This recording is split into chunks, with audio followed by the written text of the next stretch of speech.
Wonderful. Well, it is noon, so we will go ahead and get started. My name is Kayla Clark, and I will be your moderator for today. I coordinate public programs for UGA Marine Extension and Georgia Sea Grant. So as an organization, we contribute to healthy coastal ecosystems and the communities that live near them through research, extension, and outreach, and education. And so we're excited to share some information about coastal landscaping with Keren Giovengo, who is the EcoScapes Sustainable Land Use Program Manager. And she is going to be talking about xeriscaping and Waterwise native landscapes for coastal Georgia. Before we get started, though, just a couple of quick Zoom tips. Welcome to those of you that have just joined. We may have a few more folks joining us as well. You can locate the chat or the Q&A box by looking at the bottom of your screen or the top until you find that Zoom toolbar.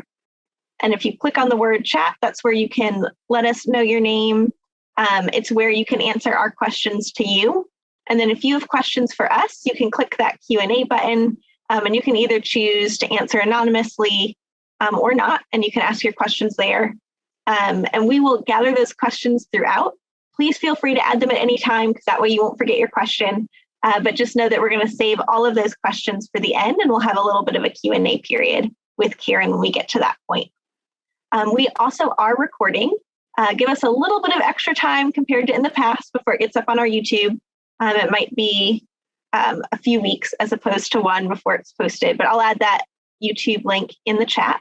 Keren is also going to share a PDF of the PowerPoint. So she's going to give a lot of different recommendations for different kinds of plants and principles. Don't feel like you have to take copious notes on them, because we will share that PDF and you'll have that for reference afterwards as well. And this is a webinar, so you will notice that your video and sound will stay off for the duration of the program. But again, we do want to hear from you, so you can add those questions in the Q&A box. But with that, I am going to go ahead and turn it over to Keren Giovengo to get our program started. Thank you so much, Kayla. Thank you all for joining us this afternoon. I'm looking forward to presenting to you all. Before I get started, I just want to let you all know that with deep regrets, but with happiness for Kayla, she is going to be leaving UGA Marine Extension and Georgia Sea Grant and moving on with her life and getting married and starting elsewhere in Texas. So I just want to say that Kayla has just been provided an incredible public programming contribution to our organization, and she is going to be dearly missed. Thank you so much, Kayla. Thanks, Keren. So I want to let you know a little bit about our UGA EcoScapes program. If you're not familiar with it, it's all about engaging Georgians and becoming more responsible stewards of our natural resources. And we accomplish this through education and outreach, technical assistance, research support, and development of tools and other type of products that can assist people in achieving these goals. And today, like typically I do with my presentations, I'm trying to provide a lot of information in them because I know I have just such a knowledgeable audience. So today, our outline will entail part one. I'm going to talk very briefly about our beautiful planet, the Earth, which is our water planet, and the climate change challenges affecting the Earth and our precious resource, water. Part two will be about human water use and the costs we are imposing on our planet. Part three will be Xeriscape Waterwise landscapes. What are they and their benefits?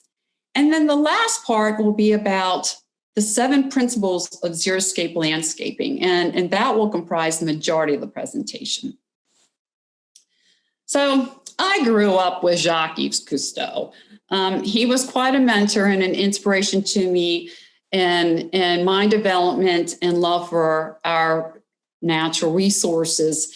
And something he said that has always stuck with me is that we forget that the water cycle and the life cycle are one.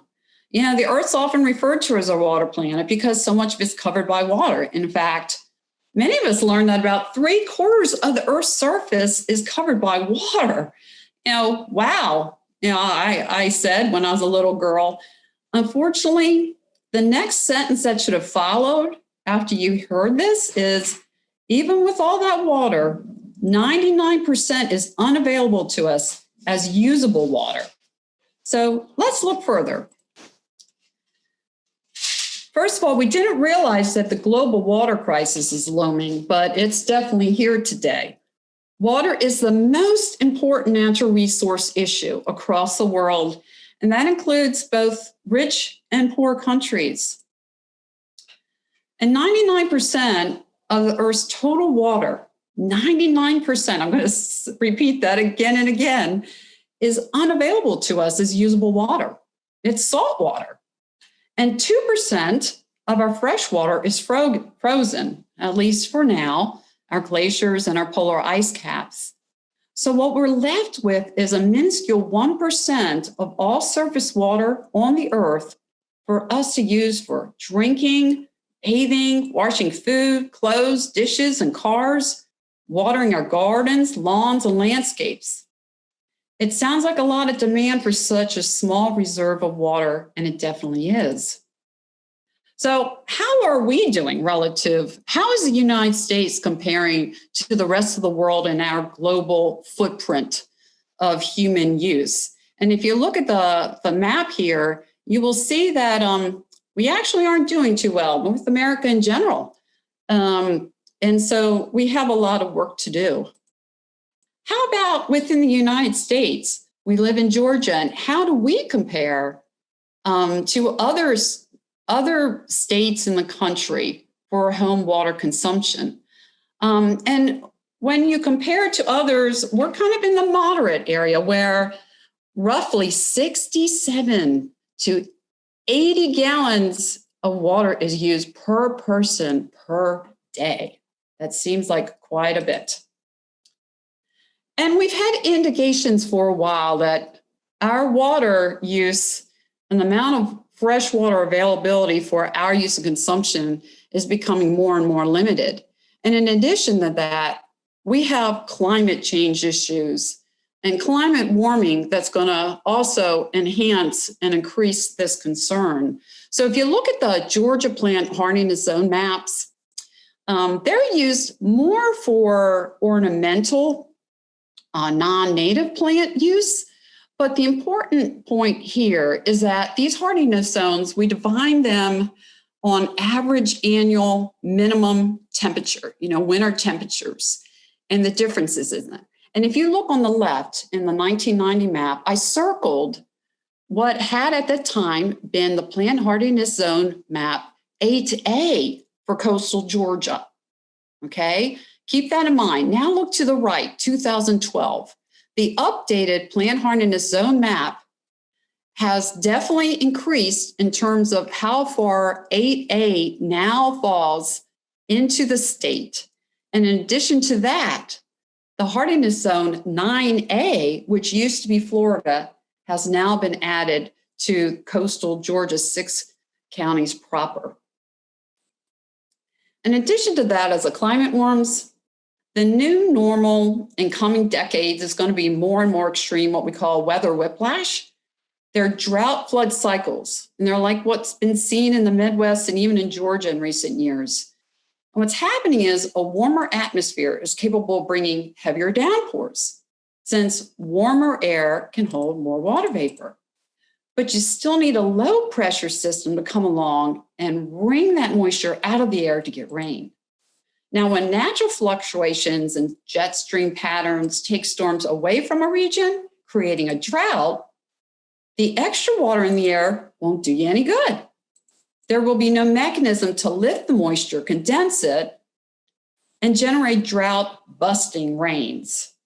And the drought that ensues will be more intense, since temperatures will be hotter and the soil will dry out more. And then here we go with human water use. How are we doing just in terms of our behaviors and how we individually or collectively are using water? Well, regretfully, the status quo is that we are definitely overwatering. In fact, nationwide, landscape irrigation based on US EPA records in 2018, they estimate that nearly a third of all residential water use, totaling nearly 9 billion gallons per day, is occurring. Homeowners use as much as 50 to 70% of their total water consumption outside to keep their lawns green and landscapes and gardens lush. And on top of that irrigation, we also get water inefficiency. So you have irrigation that's wasted due to evaporation, wind, or runoff caused by inefficient irrigation methods and systems. Have you seen all this? Like, for instance, you look at where there's irrigating going on during a huge stormwater rainfall event, and there are tools. There are many different types of tools and moisture gauges and things that can be implemented in individual landscapes to shut off that irrigation to conserve the water. And with overwatering, we're getting depletion of the water supply, obviously, but you're also affecting the plants. You make them more prone to pests and weeds and disease, getting shallower root systems, and therefore they're less likely to be able to handle droughts and even survive or thrive. In addition to all that, you can be affecting the amount of stormwater runoff, which is flowing off, collecting pesticides and other residues along with the runoff, which is ultimately going and polluting our water systems. But you know what? We can make a difference, coastal Georgians. You know, we can look at water that every drop counts. So while Georgia's population's growing, you know, so you're getting more of an increased strain on water supply.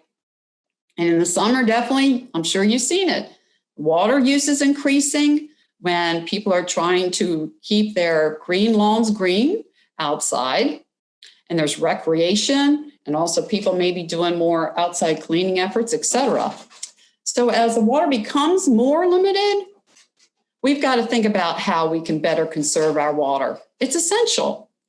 And that's where a Waterwise landscape can be implemented to reduce outdoor water use by as much as 50%. So I don't know if you've heard the term xeriscaping or not. It's now a nationwide term that's being used. It was initiated in the Southwest. Well, excuse me, I believe it was in Colorado in the early 1980s. And it's a common sense approach to landscaping. And it's all about conserving water while protecting the environment. And I wanted to highlight that the main objective for xeriscaping is to establish and maintain a healthy landscape. And you're doing this by matching the right plants to the existing site conditions so that additional resources being added like water, chemicals, and labor is definitely minimized. Now, I must admit, when I used to hear the term xeriscape, I always used to think of cacti and other succulents. I mean, that's kind of what I thought it was limited to. But when you look more broadly at the definition of xeriscape, meaning dry and landscape, there's a lot more opportunities. I like to say that xeriscaping is definitely not xeroscaping, where you feel like you're just totally incredibly limited to plant choices and the actual landscape view that results. It can be landscape design of xeriscapes. They can be full of life, and you can provide all kinds of textures and color while you're still ultimately using 50 to 60% less water than a traditional landscape. And although this is from the Midwest, this is up in Wisconsin, it's just a lovely example of how beautiful xeriscapes, a drought-tolerant landscape here, can be. Beautiful and functional. And look at all the diversity of the ground covers perennials, grasses, vines, trees.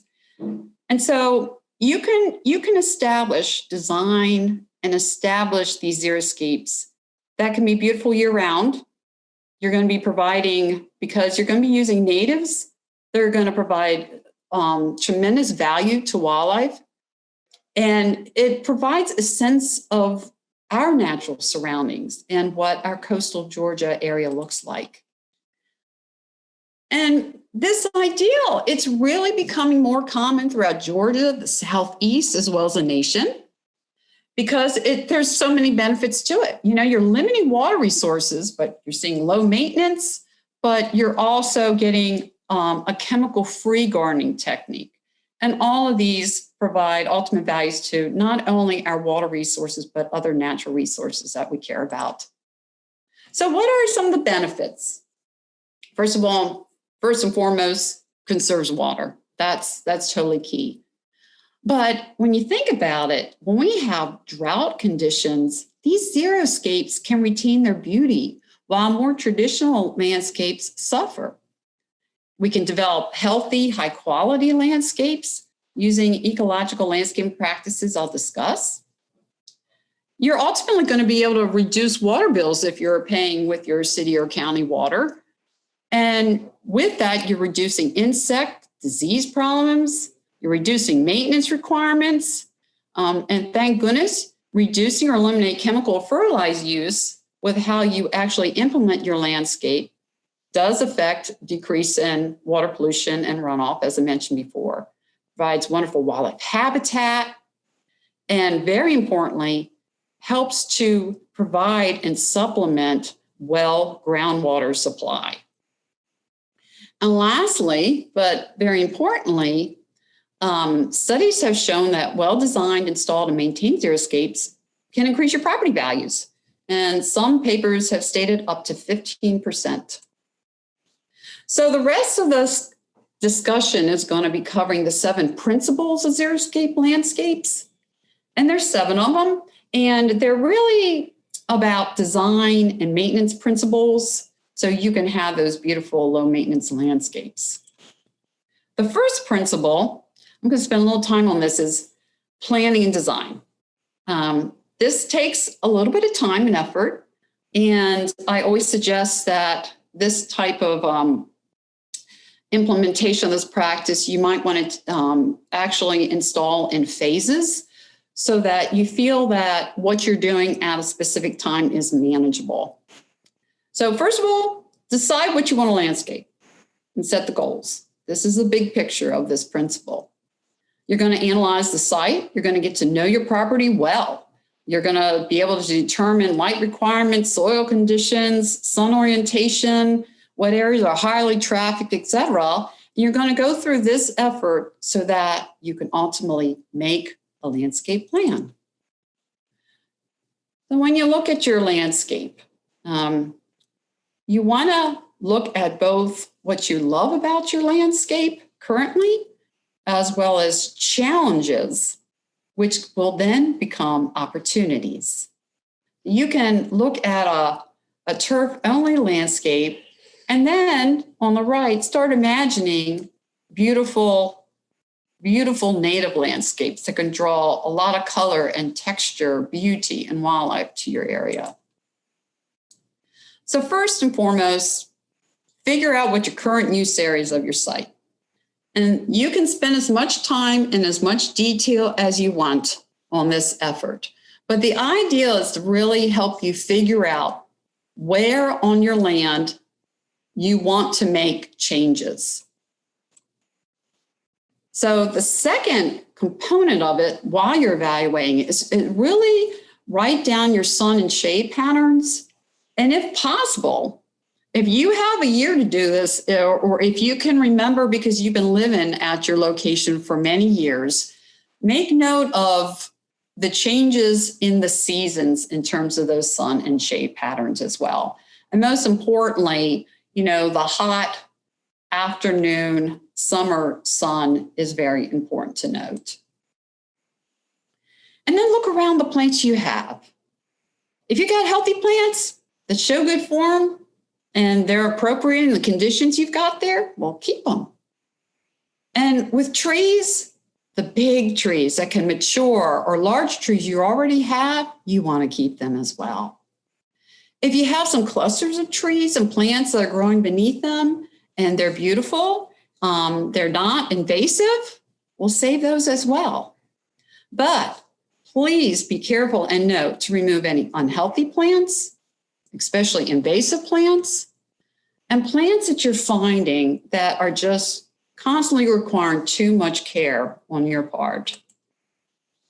Then what you do is you choose your goals for your landscapes and consider any specific needs based on those goals. So as you see in this photo, the person said, I want to keep some existing trees in that left top corner, whereas I want to remove old shrubs that just aren't doing it, and they're non-native and they are just not doing well again. Get those removed. And then up in like the top center area, here's an area that I can actually add trees and consider them for providing more shade in the summertime. So this is where your creativity comes in. Now, you also want to figure out where your water use zones are. And you want to keep the right water zone plants together. You do not want to put high water zone need plants together with low water zone plant needs. Neither of those plants will thrive well. And the whole point of this is you want to be efficient with your water use. So typically, directly around a home is typically considered the high water use zone based on people tending to have already existing irrigation systems in place. And then the actual water use zones tends to decrease as you get further away from those irrigation possibilities. Now, when you're starting to consider like how you want to approach your design of your landscape, always think about nature. What is it about that you see in natural areas here in coastal Georgia, in your coastal communities, that you find very attractive? And how can you emanate that form of nature in your landscape? One thing I really like to suggest is the naturalistic layering in nature of our native plants, and providing a structure, a hierarchical vertical structure that not only provides different forms of habitat for wildlife you may be able to draw in, but it's also visually pleasing to people. Secondly, you want to start promoting healthy soils if you have not been already. Healthy plants always begin with healthy soils. So what a Waterwise landscape is going to do is you're going to be protecting, maintaining healthy soils. And if you're having disturbed soils that aren't as healthy, need a lot more help, you want to encourage healthiness of those soils so that you can then plant healthy plant in those areas as well. So one thing we really strongly suggest for native plants is, as well as non-native organics, is recycle organic materials that are on site. So your leaf material and your pine needles, etc. And you want to use those forms of organic materials to help promote your healthy soils. You do not want to use synthetic fertilizers or pesticides with native plants. It is not necessary or recommended. So add organic matter where you feel it's lacking in the soils on your landscape. So I mentioned needles, leaves, you might have H manure, you have mushroom compost, healthy topsoil. All those things are very important to provide and rebuild soil structure, but also it helps to assist growth of healthy plants, which can be more resistant to pests and diseases.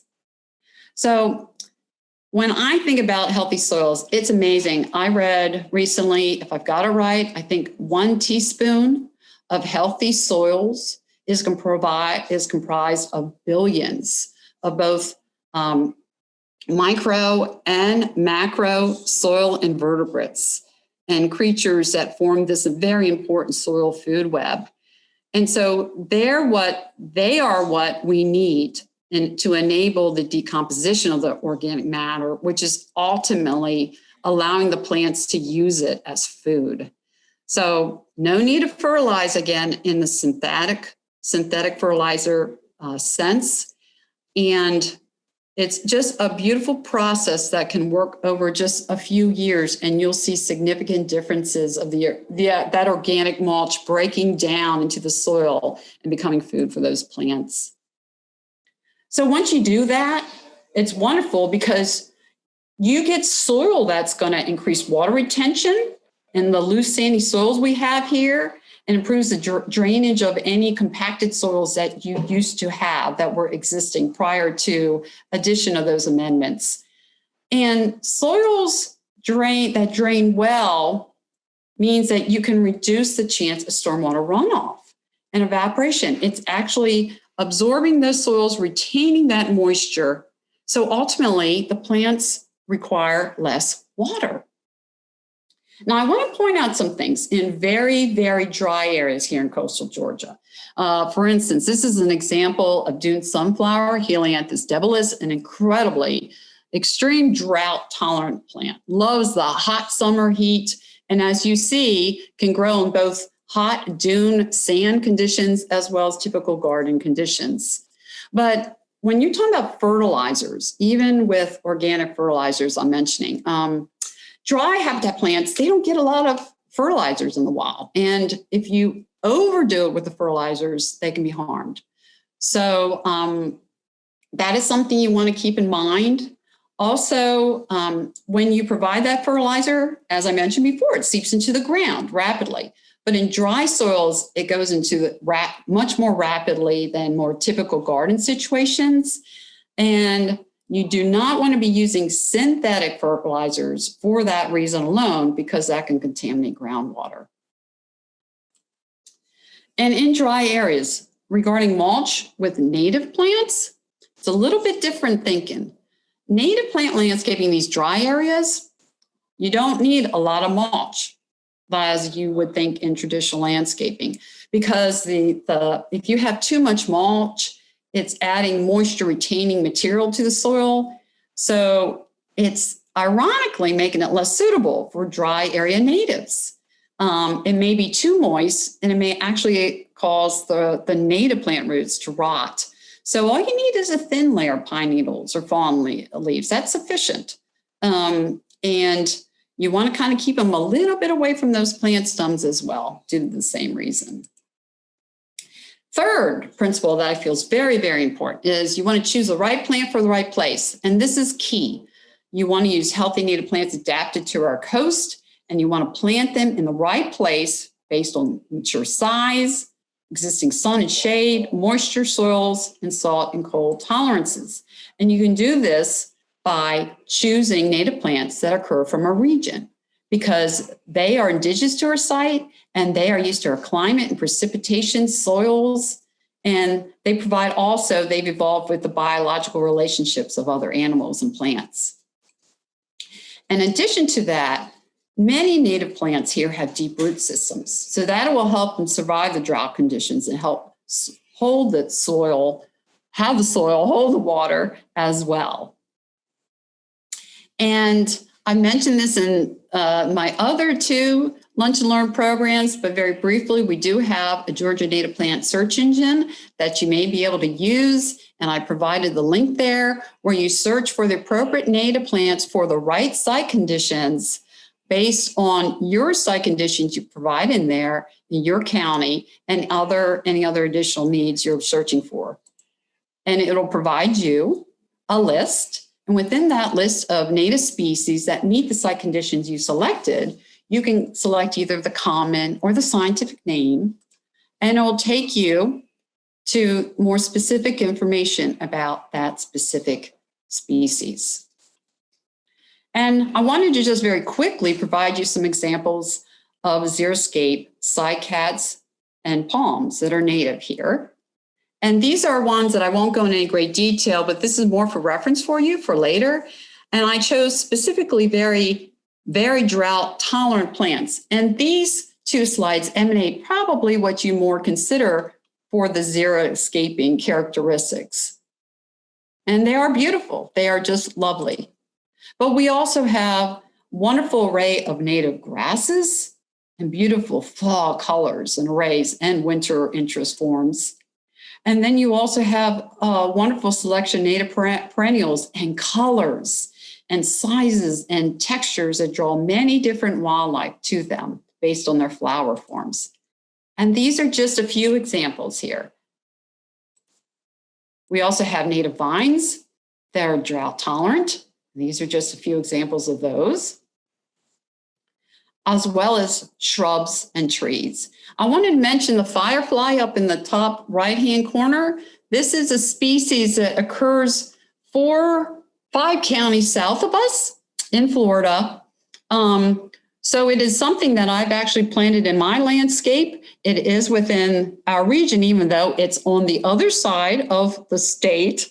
But this is a lovely plant. Firebush is a lovely plant that's extremely drought tolerant, but it's wonderful to both bring in both hummingbirds as well as butterflies and moths. But you want to make sure, as I noted in the slide, you want to make sure you're buying a native firebush. And if you have any questions about that or interested in that, please email me later. I'll be happy to help you out with that. Now, mulch. A lot of people think naturally of wood mulch, and that's fine. But I want to promote a preferred form of mulch in your xeriscape landscape, which includes herbaceous layers or ground covers of native plants. And the ideal is that these options actually provide more opportunities to capture and hold the water. And that's something that we want to do in our Waterwise landscapes. It's thick and lush. It looks very beautiful. It provides wildlife.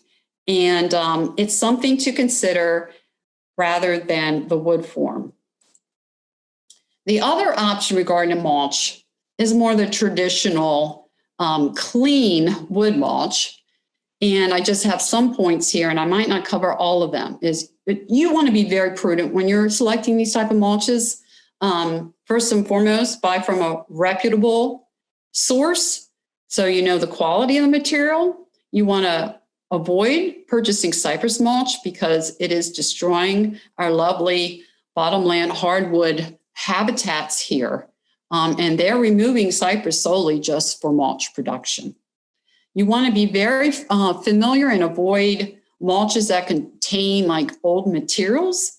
You don't want to put them in with your plants. They have toxins and metals and debris in them. You don't want to use inorganic mulches because they don't hold the moisture, gravel and rocks you see, and that would be defeating the purpose of a water-wise landscape.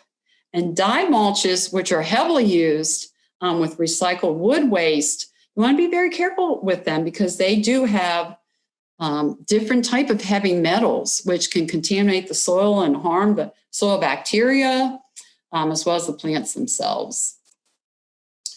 So the next thing, you want to water efficiently. First and foremost, just like any other plant, whether it's native or ornamental, you want to provide adequate establishment timeline for your natives. So with natives, it's kind of interesting because once you have actually acquired establishment of those roots in your landscape, you generally do not need to water anymore. During a time of drought, you're going to be keeping an eye on your plants and just check on them to see if are they wilting, is there any yellowing, are there any struggling plants? And if you do that, just to see if you have to double check or water them during these extreme drought conditions, check them out early in the morning. Because what happens in the heat of day is you will have a native plant that's established that may wilt in the hottest part of the day during a drought.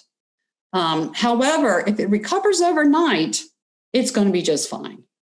You also want to, if you are planning to water during a drought, you want to water early in the morning or the late evening when the sun is not as intense. And when you irrigate, the primary principle, you want to water well and only as needed.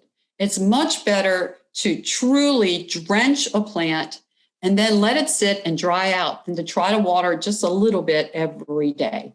It's not as efficient and not as effective for the plant's well-being. If you should have to restrict water use because of the dry periods of droughts, you're going to decide what to water and what not to water. I'll discuss that a little bit. And as I said again, water early in the morning and only water the roots of the plant if possible, not the foliage. That'll help keep the plant healthy. If you got trees, if you got huge, large, beautiful trees, that is your absolute top priority if you have to determine what you will and will not water during a drought. So large oaks, regretfully, they're vulnerable to drought. You don't want to water, look at that picture on the left side. You do not want to water a large mature tree around the trunk. What you're trying to do is reach those absorbing roots. Do you see on the right-hand side? You're watering at the drip line, the farthest extent of those branches. That's where the tree's going to be able to get that limited water that you can water them with. And this also falls with, if you have the opportunity to still continue water some, next move on to like your shallow rooted ornamentals like the dogwoods, azaleas, and rhododendrons. And newly transplanted trees and shrubs. That's also a high priority, well before any of the other established plants like your perennials and flowers. The last thing you should be watering during a drought is your lawns and annuals, the very last thing on the list.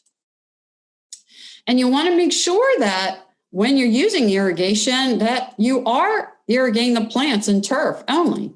And that if possible, if you don't have irrigation system, hand watering actually has been considered to be very, very efficient and effective.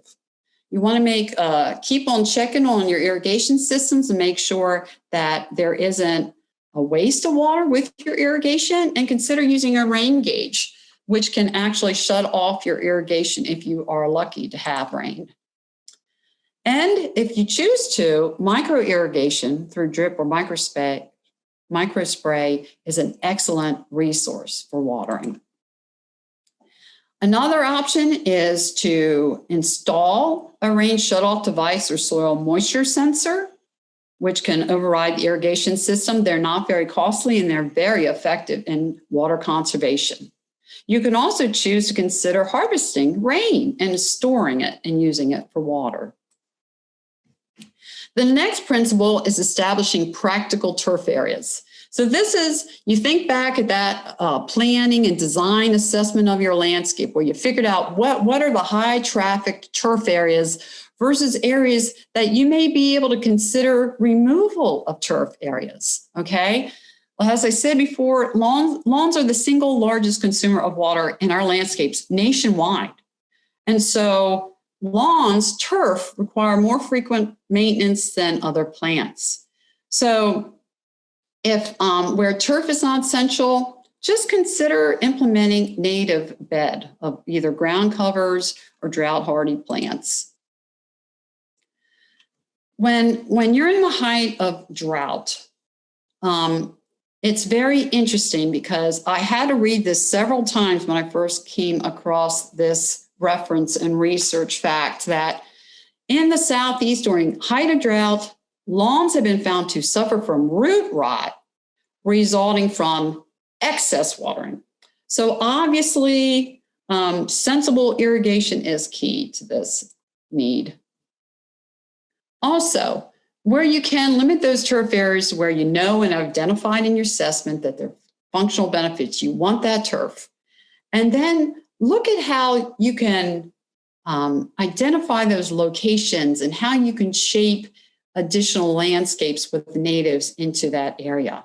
You can think of like paths, median strips, etc., that can provide that benefit of native landscapes instead of the turf. And when you're mowing the turf that is still existing in those practical turf areas, key to water conservation, you want to mow high, at the highest recommended setting for the type of grass type you have. And by doing that, you're promoting healthier, deeper root systems that can be more drought tolerant. And it also assists with those deeper root systems to minimize weeds that are intruding into the lawn itself. So there's a lot of high value to that. And where you can reduce the size of turf, if you have a beautiful, large, mature tree or something, consider replacing that turf with some native ground cover. It's beautiful, it's aesthetically pleasing, it's a lot less maintenance, and provides wonderful wildlife habitat value. Now, the last principle I have is regarding maintaining the landscape. Okay, you've gone through these different principles. Maybe you've just decided that you're going to apply one phase of the broader master plan that you came up with in your assessment for planning and design. So, okay, you did that phase one area landscape. How do I maintain it? Well, where you have been using organic mulch, you want to just kind of check it out, the bed area, and try to maintain enough organic mulch around the plants and shrubs so that you know it's not getting compacted. You got that air-water movement. And because it does break down, you just want to keep an eye on it to help sustain that moisture retention capability that you want in your Waterwise landscape. Now, remember, in those really dry areas, that it may not be necessary or desired to have that 2 to 5 inches of mulch. When you're in drought, I know I mentioned this a little bit before, but let's get into a little bit more basic details about this. If we get into extended dry drought and all your plants are under stress, the first thing you do not want to do is fertilize them or prune them. The fertilizers will cause the plant to dehydrate, and the roots will not fare well when the water is scarce. The pruning is going to make the plant think of growing. It's encouraging new growth, which requires water, which is not something you want to be doing during that time. So I hope this has given you a very quick broad overview and some broad approaches that can help assist you in becoming more water-wise in your landscape efforts and maintenance. I wish you the very best, and please feel free to contact me via email if you have any follow-up questions as well. Thank you so much for participating today. Wonderful. Thank you, Keren. We do have one question in the Q&A box, and I would encourage anyone else who has questions to go ahead and add them there as well. So Keren, someone was wondering, how can I find seed for native strawberries as a ground cover? Native seeds. I'm not aware too much of native seeds. One place you would possibly want to check is the Florida Wildflower Cooperative. Fragaria virginiana is the species name, but I am aware of several different nurseries that actually provide plugs and or containerized plants for the native strawberries. And it is a wonderful and delightful ground cover. It truly is. We have it at our EcoScapes demonstration garden, and that's where I've always seen our two, at least we know of, 2 box turtles that I tend to see once a year while they're feeding on the strawberries. But it also provides a wonderful ground cover, and it's extensive, and it tends to be able to handle quite a bit of competition of other plants. So in terms of local ecotypic seeding source, I would say check out the Florida Wildflower Cooperative, but if you don't have any luck there, just email me back and I'll see what I can find. But seeds has been harder to find. Well, thanks, Keren. And that's so cool to hear that the box turtles like them in the wild as well. I know here at the aquarium, we feed them strawberries and things. So that's cool to know that if you plant them in your garden, you may get some interesting wildlife as well. Can people eat those native strawberries if they plant them in their landscape? Absolutely. Very cool. And they're very small. They're very small. They're very, just back to what they naturally were occurring. But yes, they are edible. Wonderful. Well, we do have time for more questions. So if anyone is curious about things, please add those to the Q&A box. Another one for you, Keren, if people have pets in their backyard, on the native search engine, or are there other resources where they can find out which plants which native plants may be toxic or non-toxic to dogs and cats? That's a very good question. I do not have that in the native plant search engine. And to be honest with you, many plants out there are poisonous in one way or the other. They can email me and I can try to search out some information for you. I have some idea of some that may be more prone to dogs versus cats, if that's what you're talking about.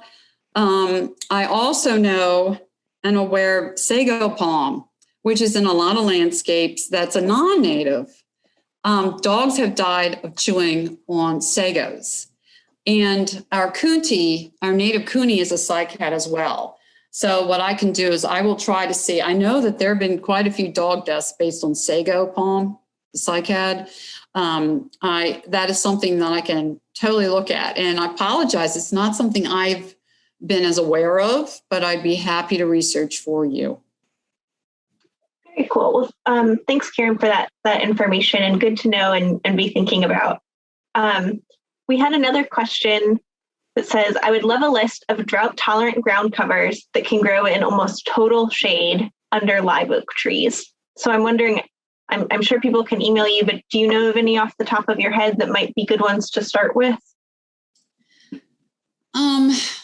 Dicorice, twin flower, that tends to handle part shade. Now, is the person, did they say really deep shade? It does sound like it, almost total shade. And it sounds like under mature live oak trees. I'll tell you, I love ferns. I love ferns, and if it's dry, most ferns really prefer moist conditions, but there are a few species that can handle, if they're in the shade in summer heat, are more tolerable to dry conditions. And one that really stands out that at least I've had success with is Philipterus comthii. It's southern shield fern. That is a deciduous native fern. It is not an evergreen, but even depending, I'd want to talk to that person a little bit more to have a better sense of, is it extreme dry where they are, or does it vary in their shade situation? If it's extreme dry shade conditions, we're a little bit more limited, but I love them. Coonties, which is the cycad I mentioned, that is extreme drought tolerant. And you find them naturally grown in natural plant community situations, such as longleaf pines, even maritime forests. And they're found much more down in Florida, and Glenn County is fairly considered the most northern recognized natural occurrence of them, but you will see them all the way up past South Carolina and Charleston.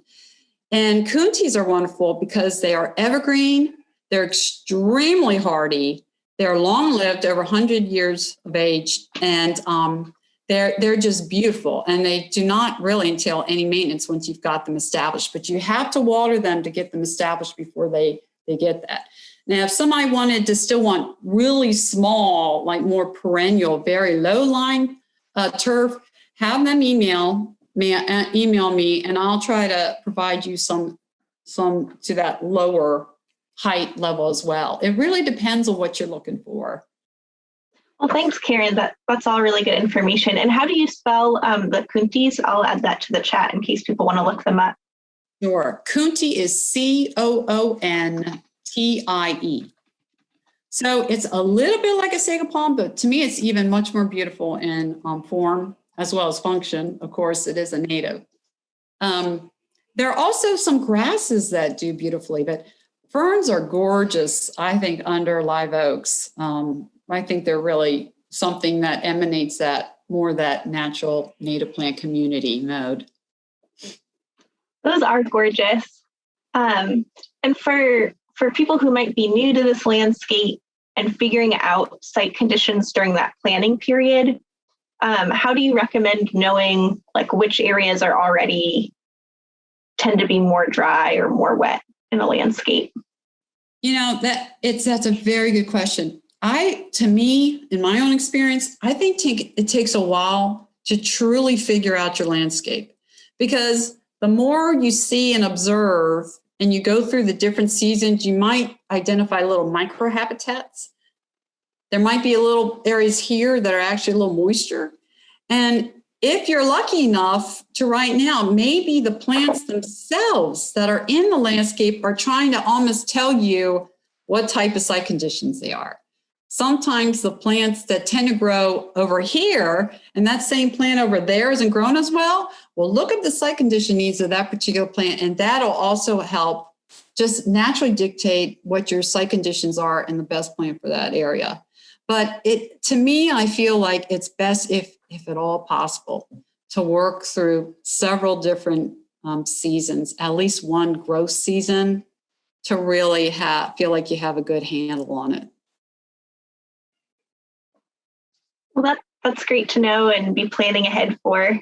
And if someone has soil that is like really sandy, doesn't currently have anything growing on it, do you have recommendations in terms of adding organic matter or choosing plants that might be more growing in sand naturally? The second, I really feel with the idea of Waterwise is really selecting plants that fit the site conditions.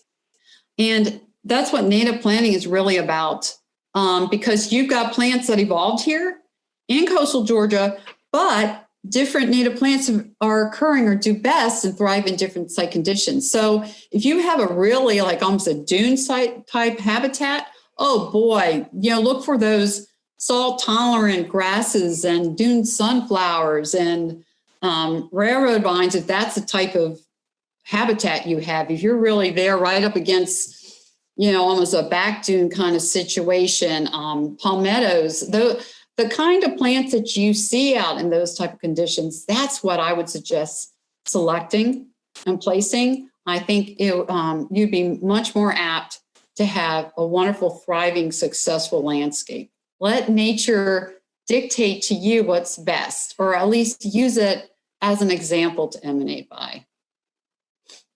Wonderful. Well, thank you for that. And I think we have time for one more question, maybe two. So if anyone has any, feel free to add any last minute questions in. But I will just add that, again, we will send out a PDF of Keren's presentation. So thank you, Keren, for that. If you want to connect with us, these are all of our various ways to do so on different platforms. We will have a few June and July public programs. They're mostly going to be boat trips rather than virtual, but those will get posted to our website. That link that's on the bottom there, gacoast.uga.edu. And we will have a recording of this added to our YouTube. So I will add right now to our chat a link to that website as well. And there's a lot of resources on there too from past programs. And so if you go underneath the virtual programs playlist, that's where you can see all of the recordings of past public programs. And if you are not already on our e-newsletter list, that is a great way to find out what's coming up next and get all kinds of updates. And again, you can find that on the website. But with that, it doesn't look like we have any other questions. Keren, did you have anything else before we sign off? I just want to wish everyone well. And landscaping and gardening is truly a personal matter. And if you have plants on your landscape that are non-natives and you treasure them, you keep those. There's always that opportunity to learn how to integrate native plants into existing landscapes. The key thing is, though, is to try to plant whatever plants that have the same site condition needs together. That's where you'll have the healthiest, the best results. And it is truly a journey, and gardening is constantly changing a specific garden. Nature has its way. So sometimes you just may want to experiment a little bit and let nature try to let you know how it's doing and how it may be altering to determine if that's the way you want it to proceed. So I just wish you all the best, and I'm always available if people have questions. Thank you. And thanks for your time. Well, thanks, Keren. So we are going to go ahead and end the webinar. When the webinar ends, a new window will pop up in your browser with a post-program survey. And that's really helpful for us to document impacts from programs and also to plan. And we do take that feedback and incorporate it into future planning as well. So happy gardening, happy landscaping, and enjoy the rest of your day.